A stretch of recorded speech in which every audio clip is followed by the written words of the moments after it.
उसका रिकॉर्ड लूट लिया गया। लेकिन आश्चर्य की बात है, फिर भी बुद्धिस्ट सोसाइटी दोबारा तेज गति से अपने उस स्थान को प्राप्त करने के लिए आगे बढ़ रही है। साथियों, द्वितीय विश्व युद्ध में जापान बर्बाद हो गया था। आज जापान दुनिया की सर्वश्रेष्ठ शक्ति है आर्थिक।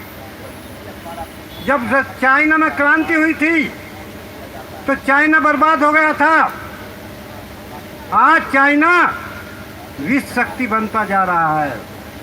इसलिए बुद्धिस्ट सोसाइटी भले बर्बाद की दी गई, लेकिन आज बुद्धिस्ट सोसाइटी ऑफ इंडिया में जितने भी संस्थाएं हैं उस पर टॉप पर काम कर रही है। मुझे कहने में बहुत खुशी हो रही है।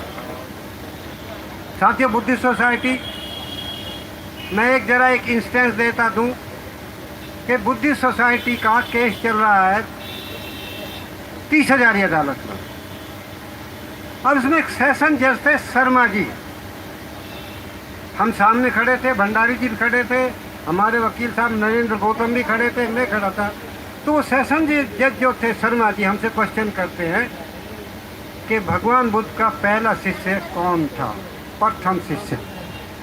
जज क्वेश्चन करा बुद्धिस्ट सोसाइटी से, क्योंकि बुद्धिस्ट सोसाइटी की वो अथॉरिटी समझता है बुद्धिस्ट सोसाइटी क्या चीज़ है। लेकिन बुद्धिस्ट सोसाइटी वालों ने, भंडारी जी ने भी जवाब देने में सेकंड नहीं लगाया। उन्होंने कहा आनंद।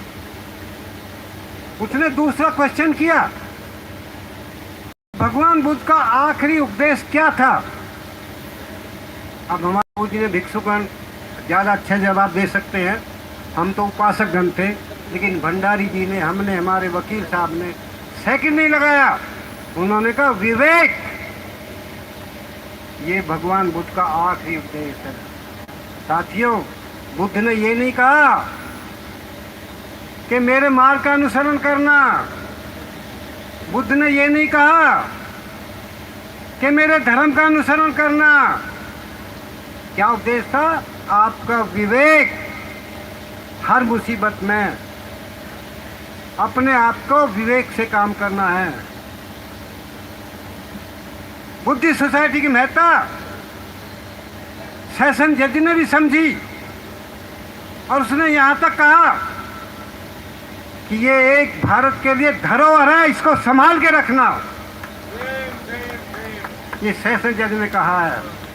लेकिन ये सोसाइटी लुट चुकी है, लेकिन चाकना जापान की तरह ये कभी हारने वाली नहीं।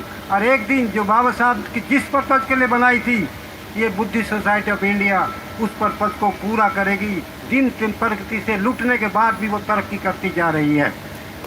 अब मैं बाबा साहब डॉक्टर अम्बेडकर के बारे में ज़्यादा समय नहीं लूँगा, क्योंकि बहुत देर है, रात को घर पर भी जाना है। उसमें साथियों, बाबा साहब ने बहुत चिंतन किया है।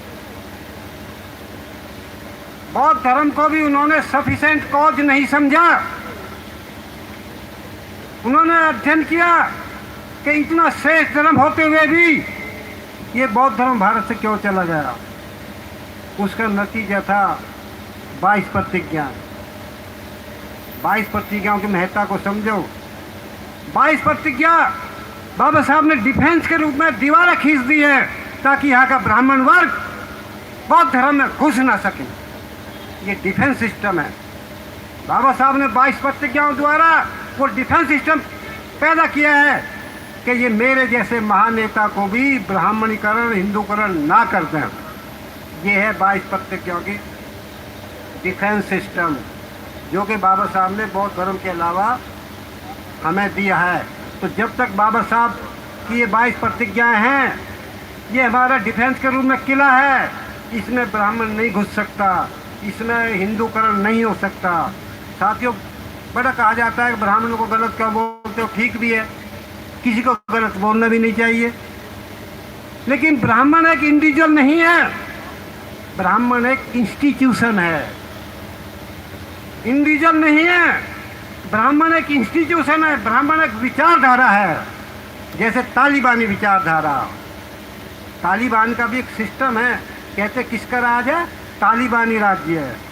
इसी तरह एक ब्राह्मणवाद भी एक सिस्टम है। किसी इंडिविजुअल को हम किसी को गाली देना अच्छा नहीं समझते, लेकिन इंस्टीट्यूशन की बुराई करते हैं, जो कि असमानता पर, अन्याय पर आधारित है और अन्यायपूर्ण सामाजिक सिस्टम को